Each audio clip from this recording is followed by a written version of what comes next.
Alors justement, ce livre, il est très humain, on est dans les émotions, à l'inverse d'une époque où je trouve que nos sociétés se déshumanisent, justement, c'est une façon de résister face à ça.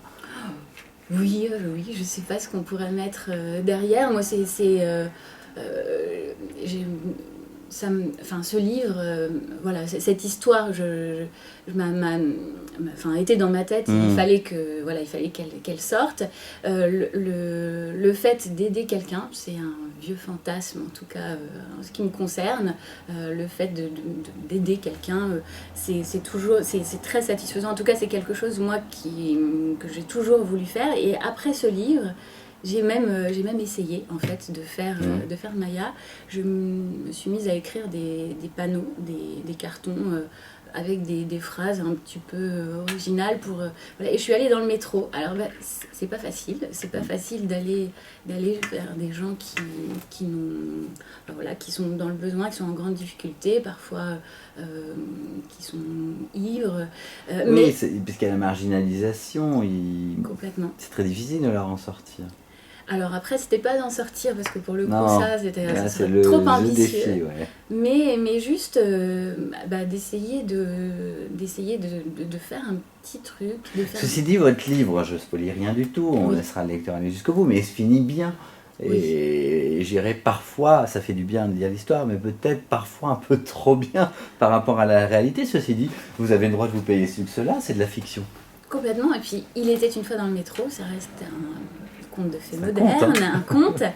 Donc voilà, les contes ne sont pas censés terminer mal. Ouais, ce serait rigolo d'avoir les sièges comme on voit sur la couverture. Ah, j'aimerais bien. On va le soumettre à la RATP. Justement, est-ce que la RATP a lu votre bouquin ? Je ne sais pas. Ça pourrait être intéressant. Je ne sais pas. Ils sont très difficiles à approcher. Mais j'avais essayé à un moment où je m'étais auto-éditée et j'ai jamais réussi vraiment à les approcher. Ouais, eux aussi, ils sont comme Madonna, quoi. Exactement. Je vois. Alors, Karen, je voudrais reparler de vous par rapport au sujet que vous avez choisi. Quand vous avez travaillé sur ce sujet-là, vous m'avez dit au tout début de l'interview que vous avez cherché à vous mettre à la place du sans-domicile fixe. Est-ce que aujourd'hui vous avez un job, vous avez votre vie, vous avez votre famille, vous avez des amis, ok, tout va bien dans l'ensemble, mais est-ce que ça vous fait peur quand même de se dire peut-être qu'un jour ça peut m'arriver à moi ? Ah oui, moi je pense que ça fait peur à tout le monde.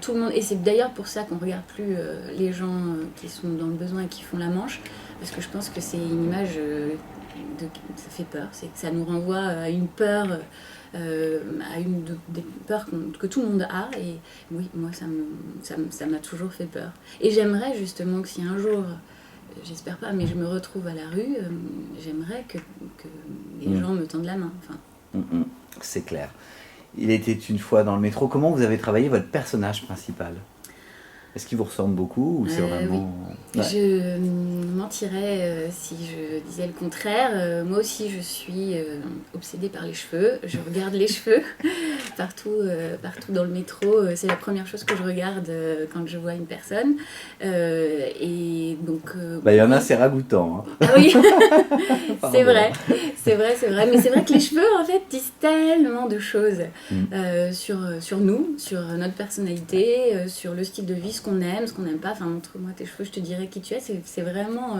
voilà, ça dit beaucoup de choses, donc ça m'intéresse. Donc oui, le personnage me ressemble. En disant ça, tout le monde va regarder vos cheveux. Là. Oui, je sais. Et aujourd'hui, je suis pas au top de mes cheveux, mais c'est pas grave. C'est pas mal déjà. Oui, oui. Bon. Non, je frise un peu.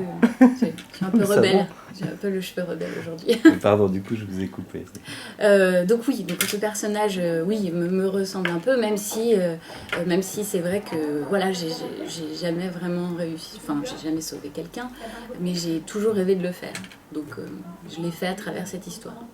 Bon, en tout cas, c'est une belle histoire humaine. Vous nous rappelez qu'il est quand même très important à notre époque de donner.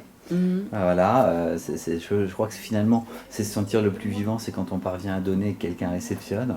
Karen Méran, pour ça, moi, votre bouquin m'a fait vraiment du bien. J'espère qu'il fera du bien à tous nos internautes qui auront envie de le lire cet été. Et c'est vraiment parfait pour la plage, ça supporte le sable et tout, donc amenez-le où vous voulez. Un grand merci beaucoup, à vous. Merci beaucoup, merci à la Fringale Culturelle. Je rappelle le titre du livre, Il était une fois dans le métro, aux éditions Michel Lafon. Merci.